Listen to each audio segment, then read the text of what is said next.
台南市今年拢总有4位传统的工艺大师得到文化部人间国宝的殊荣。文化部嘛准备伫咧明仔9月25号来举办授证典礼。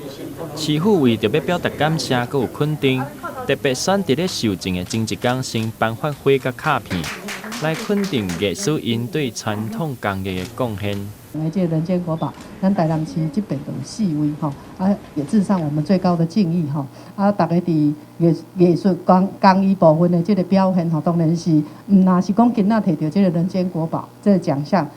当然咱伫这个城市所做的吼，包括咱伫天后宫嘛，拢会看到大家作品，很多庙宇里面都有看得到大家的作品吼。迄个作品已经是领奖是一个荣耀加身了哈，但是大家的这个过程里面已经就是名副其实了，名副其实的人间国宝。今年得到授证的4位艺术，包括泥塑的杜木和艺术、剪黏的纯山火艺术、玉雕的黄福寿艺术，佮有传统木雕的蔡德泰艺术。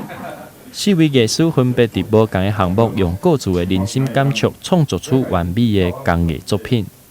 以目前全台湾，咱是属于重要传统工艺的保存者吼。所以去年是这个陈启春老师吼，所以拄仔讲伊是大学长。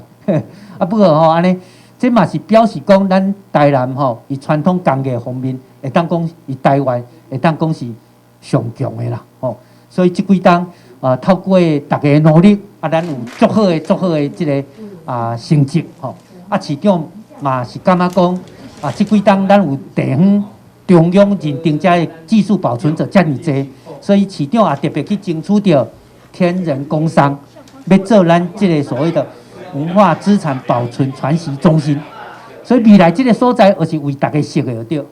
也是期待讲大家有一个所在会当来做传习的工作，来教学生咱的技术好传承落来安尼咯吼。最后，市府表示，台南市一直有咧推动艺术的保存甲传承，并伫咧逐档拢会举办向大师学习的课程，为台湾传统工艺传承尽心尽力。